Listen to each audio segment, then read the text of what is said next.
Welcome back. हम चर्चा कर रहे हैं डोनाल्ड ट्रंप के यू टर्न की और मार्केट के रिएक्शन की। लेकिन ऐसा नहीं है कि संकट पूरी तरह से खत्म हो गया है। अब भी कई सेक्टर हैं जहां पर सफाई नहीं आई है। यतिन सर जानते हैं इस पूरे sector wise detail.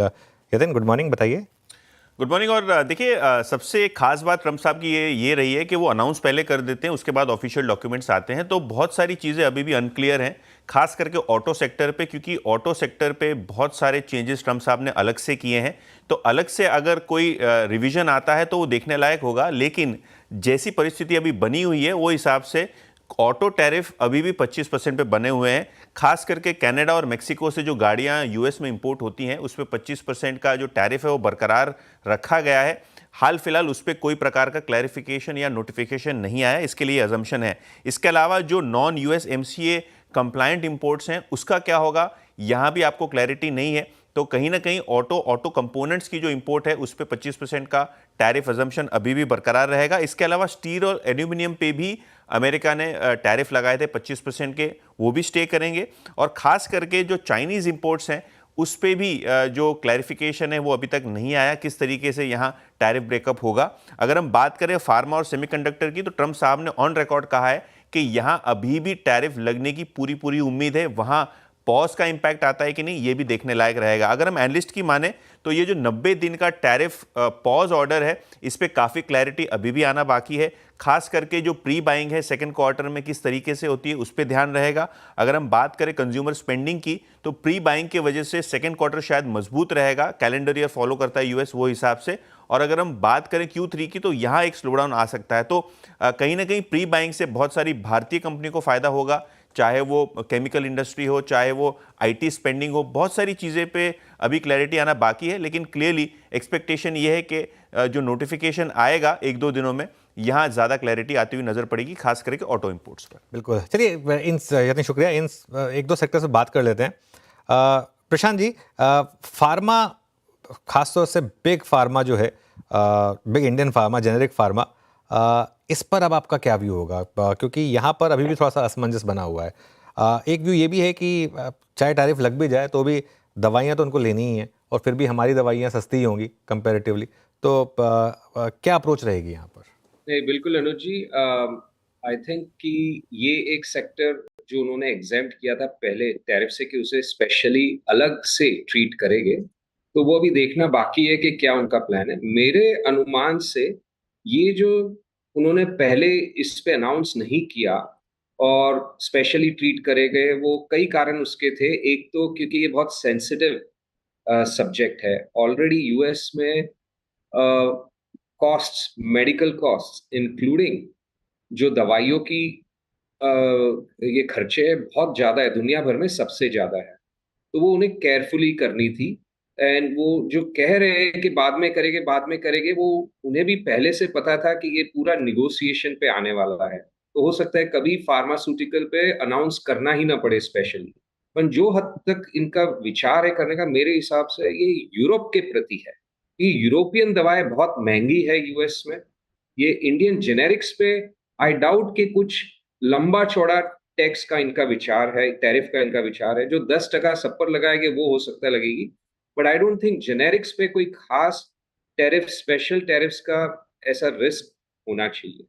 There could be obviously some carve outs जो कि ज्यादा कैपिटल इंटेंसिव होती है, वहां पे दे माइट वांट के प्लांट्स वहां पे एस्टेब्लिश करें, but it's too nuanced to say anything about that with any degree of uncertainty. Bottom line, Europe की तरफ ये ज्यादा उनका इसमें ये रहेगा rather than India when it pertains to pharma.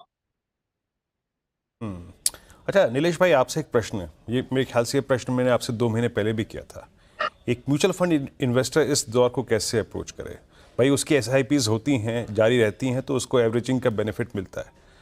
But 22,000 पे 2 लोज, उसके बाद ये सारे इवेंट्स आए चले गए, फिर मॉनसून पे स्काईमेट की टिप्पणियाँ, रेट कट्स, थोड़ा 22,000 पे ये म्यूचुअल फंड इन्वेस्टर्स को अपने SIPs को थोड़ा सा और एड ऑन करना चाहिए क्या? Is this a range to put a sizable money if you have left any chunk of cash with you? आपको लगता है ये जोन ऐसा? वीरू भाई, हमने तो लोगों को यही कहा है, अपने असेट एलोकेशन धर्म का पालन करिए। जितना रिस्क एपेटाइट है और जितना इन्वेस्टमेंट ऑब्जेक्टिव है, उस हिसाब से निवेश करिए। मार्केट में उतार चढ़ाव आते रहेंगे। हमने कई बार देखा है कि उतार चढ़ाव के बीच में जिन्होंने एसआईपी चालू रखी, उसी का पैसा बनता है। आपने एसआईपी मार्केट के टॉप पे चालू की, मार्केट के बॉटम पे चालू की, उससे कोई फर्क नहीं पड़ता। आपने एसआईपी कितने समय के लिए चालू रखी, उसी से आपके रिटर्न पे फर्क पड़ता है। और इसी चीज को एक दूसरे नजरिए से देखिए। सचिन तेंदुलकर क्रिकेट में भगवान के बराबर है। 15,000 से ज्यादा रन बनाए, 51 से ज्यादा सेंचुरी मारी।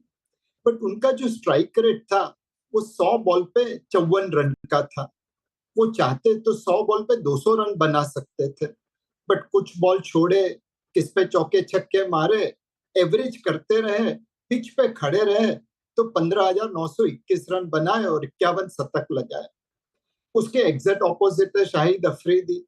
उनका स्ट्राइक रेट 86 का है, 100 बॉल पे 86 रन बनाए, चौके छक्के धुआंधार करे, लेकिन कुल रन कितने बने? कुछ 1700। तो आपको अगर रन ज्यादा बनाना है तो पिच पे खड़ा रहना पड़ेगा, एसआईपी चालू रखनी पड़ेगी, ऊपर में, नीचे में, आजू में, बाजू में, दाएं में, बाएं में समय देना पड़ेगा। और ये एसआईपी चालू बंद करके शायद आपका रिटर्न बनेगा, स्ट्राइक रेट बढ़ेगी, बट टोटल रन नहीं बनेंगे। तो ये डिसाइड कर लीजिए, आपको सचिन तेंदुलकर बनना है या शाहिद अफरीदी बनना है। अनुज, हाँ, नीलेश भाई के उदाहरणों में ना, एग्जाम्पल्स में ये भी एक अच्छा जुड़ गया ना एग्जाम्पल। 54 का स्ट्राइक रेट ठीक है, 86 के चक्कर में करियर भी छोटा होगा और बदनामी भी काफी होगी, है ना? नहीं, वो ठीक है, अच्छा लेकिन उदाहरण था नीलेश भाई। हाँ, लेकिन एक बात बताऊँ, मैं अभी भी मतलब कई बार वो मुल्तान की इनिंग्स वगैरह देख के कई बार लगता तो है कि यार वो प्लेयर था हमारा एक। बस वो मेलबर्न में जो एक वो कैटेज की बॉल पे जो वो दूसरा छक्का मारने की कोशिश की, बस वो मुझे पेन देता है।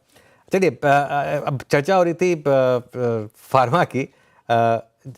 जयकुमार जी, आप फार्मा पर काफ़ी बुलिश रहे हैं और आपका व्यू रहा है कि इंडियन फार्मा बहुत अंडरवेट है इस समय, इंडेक्स में काफ़ी रिस्क रिवॉर्ड फेवर में है। लेकिन डोनाल्ड ट्रंप साहब बहुत क्लियरली कह रहे हैं कि अभी तो मैं फार्मा पे टैरिफ लगाऊंगा और ऐसा लगाऊंगा जो नहीं देखा किसी ने। ऐसे में फार्मा को आप कैसे अप्रोच कर रहे हैं? एक तो मैं ये बोलना चाहता हूँ कि ये जो इनके जो शब्द आप दोहरा रहे हैं, ये एक दिन पहले के शब्द हैं। तो this is as good as saying कि ये 10 साल पहले इन्होंने कहा था। ये एक्चुअली उन्होंने जो कहा था वो भी बिग फार्मा के अगेंस्ट कहा था। और जो जैसे प्रशांत जी ने बोला है, मुझे लगता है कि ये against two sets of players बोला है, big pharma out of Europe and the people from China who are dumping. तो चाइना तो अलग स्टोरी है, वो तो एक बार छोड़ ही देते हैं। बिग फार्मा के विरुद्ध है, जो जिनमें the tariff they are imposing.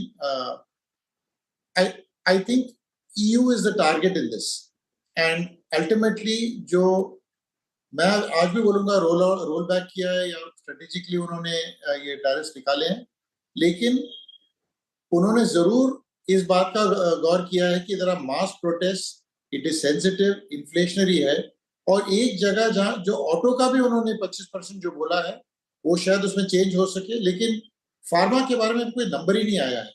And I think this is the single most sensitive thing in the daily sort of worries of the average American. तो ऐसे स्थिति में मुझे लगता है कि जो इनको विन आया है मार्केट से रिकवर्ड अ बिट। मुझे लगता है कि at least as far as generics are concern, I am very bullish, because जो चीज पेटेंटेड प्रोडक्ट्स 100 में बिकती है, अगर $100 बिकती है, जेनेरिक्स आज ही 20 या 25 के बीच में, उसमें 10% आप लगा भी लोगे, 15% लगा लोगे, सारी कंपनियां विल पास दैट ऑन।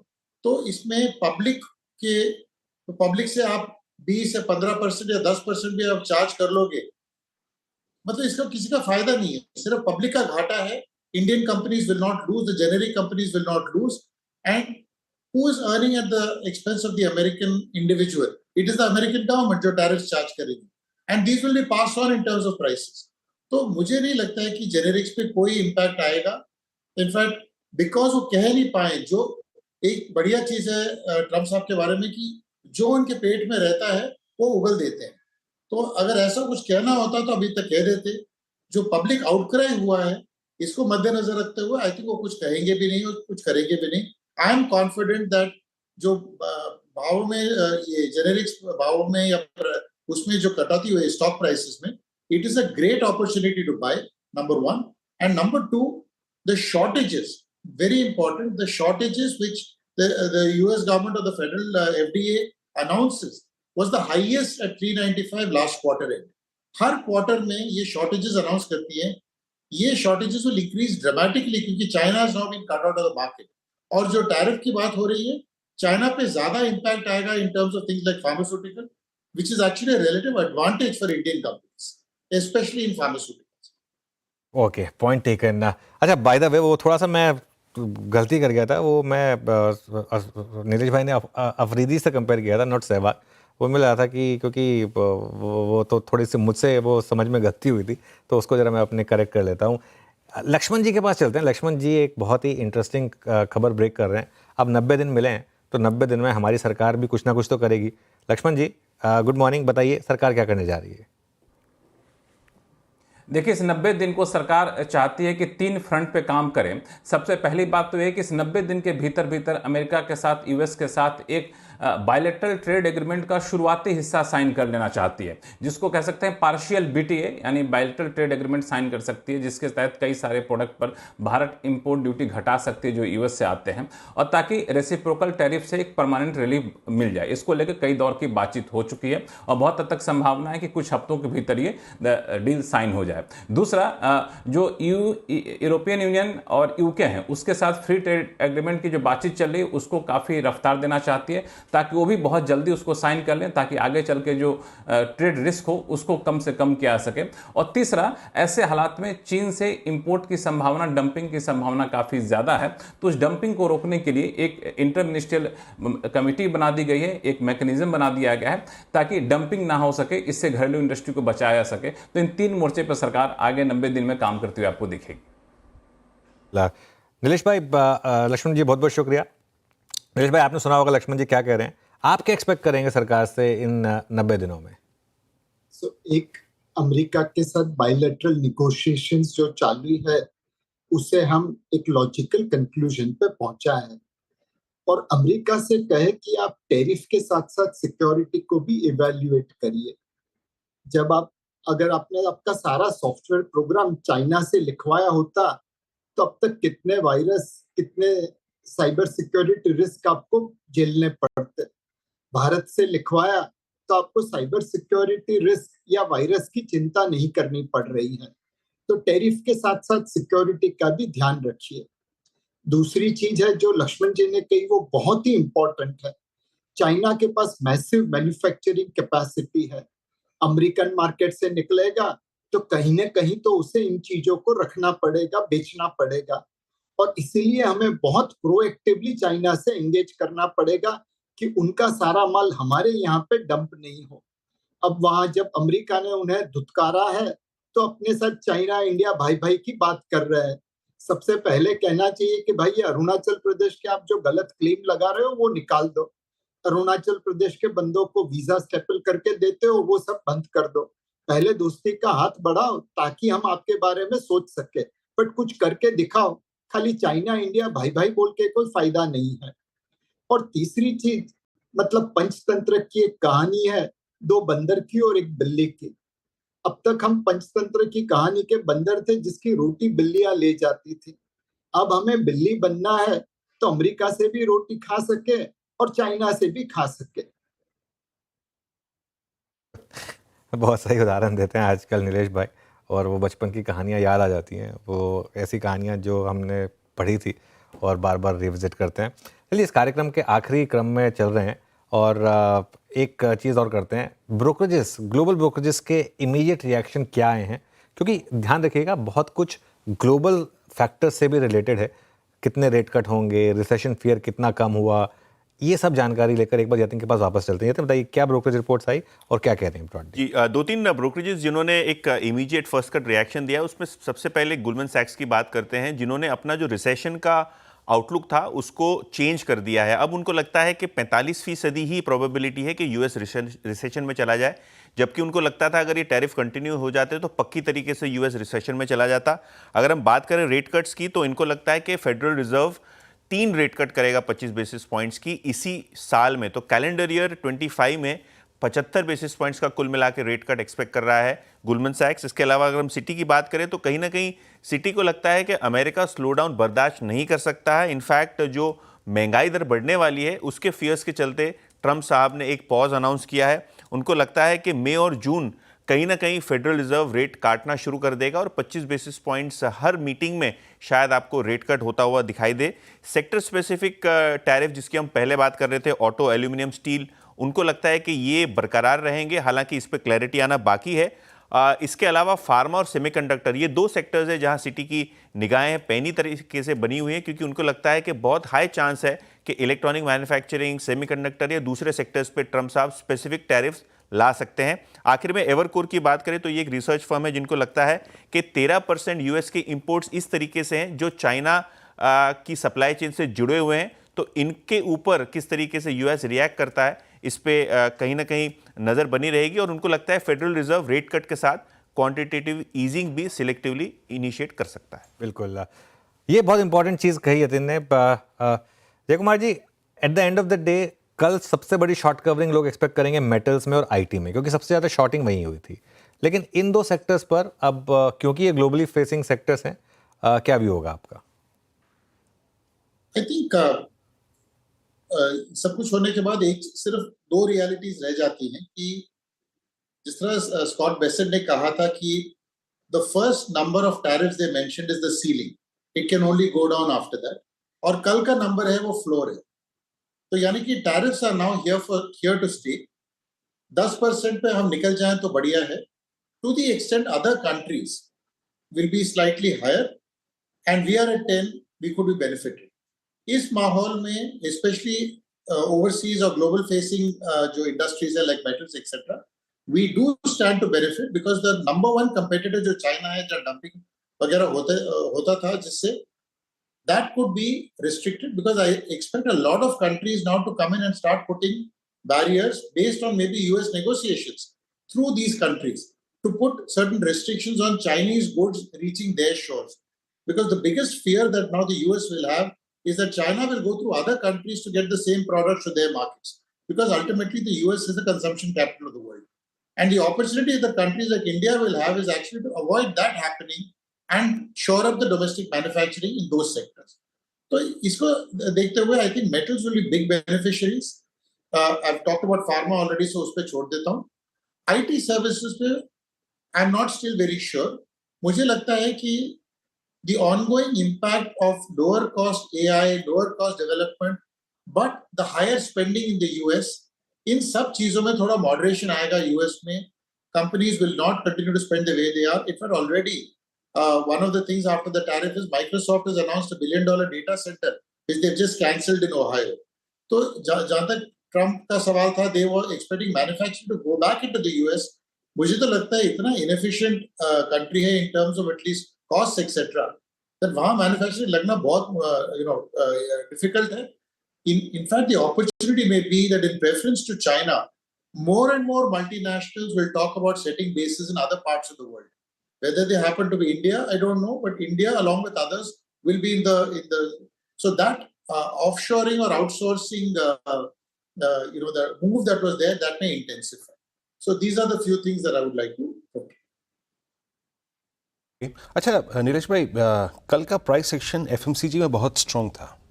वो एक्शन जो 1 फरवरी को बजट के बाद बड़े टैक्स कट के बाद आया था, वो 4 दिन में कोलैप्स हो गया था। लेकिन इस बार, क्योंकि इस बार की सैलरीज में, डिस्बर्समेंट्स में आपको थोड़ा सा टैक्स बेनिफिट नज़र भी आएगा, देन रेट कट्स, देन आपके मॉनसून पर स्काईमेट की टिप्पणी, एफएमसीजी जो कि अभी भी सबसे ओवरसोल्ड स्पेस है, जो अक्टूबर से पेंट शुरू हुआ था, क्या कंसिडर करने का वक्त है? क्या थोड़ी सी कंस्ट्रक्टिव अप्रोच रखनी चाहिए बिजनेस स्पेस पे अब?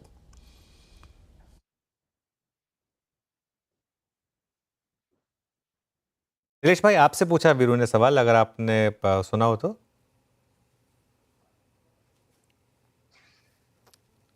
ओके, आई थिंक नीलेश भाई आप सुन सकते हैं? इस समय हमारी आवाज? अनुज भाई थोड़ा बीच में ब्रेक हाँ, वो हो गया। वीरू आपसे सवाल पूछ रहे थे कि क्या एफएमसीजी में जो रैली ड्यू थी, जो बजट कट के बाद बस एक दिन रही, उसके बाद आई ही नहीं, क्या अब, क्योंकि आपने खुद कहा कि इस बार की सैलरी में टीडीएस कम कटेगा, क्या यहाँ पर और रैली देखेंगे? सो एफएमसीजी में वीरू भाई, अनुज भाई, एक कंज्यूमर स्टेपल है, रोटी कपड़ा वाले, वहां पे शायद उतनी रैली नहीं दिखेगी, बिकॉज ये जो पैसा लोगों की जेब में आ रहा है वो एक्सपीरियंस के ऊपर खर्चा होगा। रेलवे से जाने वाले एयरलाइन से ट्रैवल करेंगे, उडुपी होटल में जाने वाले अब अच्छे होटल में जाएंगे, रिश्तेदार के घर पे वेकेशन लेने वाले अब हॉलीडे के लिए डेस्टिनेशन पे जाएंगे, लोग मेडिकल इंश्योरेंस खरीदेंगे, म्यूचुअल फंड की एसआईपी करेंगे, तो ये सारा पैसा खर्चा होगा कंज्यूमर डिस्क्रिशनरी स्पेस के ऊपर। Travel, tourism, airline, durables, mobile phones, electronics, इस प्रकार के जो कंज्यूमर डिस्क्रिशनरी स्पेस है वहां पे तेजी ज्यादा आएगी, ऐसा हमें लगता है। आखिरी सवाल, अच्छा नीलेश भाई और जय कुमार जी, आप दोनों से पूछता हूँ बहुत quickly, is the worst over for market? जय कुमार जी। Having been in the markets for so many years, I never like to say that, because if I knew what else was coming, then I could say that it's done. But always is the fear of the unknown. Tariffs itna bada issue ho jayega, nobody knew. But broadly speaking, I think if the markets have been able to withstand valuation overhang, IPO and other overhang, all sorts of valuation issues and a tariff issue, I think they've seen a lot. So maybe with a fair degree of confidence, I can say that 21.5 to 22, that may have been the worst case scenario. So maybe the worst is over in that sense. कल 800 point के gap पर अगर खुले, क्या market में buying करनी चाहिए या अपनी फंसी हुई पोजीशन से निकलना चाहिए? नीलेश भाई आपसे पूछा ये। नीलेश भाई, अगर आप लिवरेज है, ओवरवेट है, तो कल का मौका का लाभ उठाइए और सारी पोजीशन खत्म कर दीजिए। अगर आप अंडरवेट है तो कल के मौके पे भी निवेश करना चालू रखिए। अगर एसआईपी की डेट आ रही है तो जाने देना, रोकना मत। सो मार्केट कहाँ जा रहा है वो मत देखिए, आप कहाँ पे वो देखिए।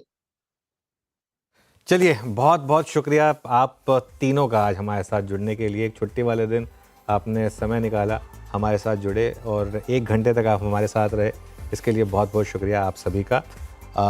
इस शो को यहीं समेटेंगे, वीडियो में आपसे विदा लेंगे, लेकिन आप जुड़े रहिए CNBC आवाज़ के साथ।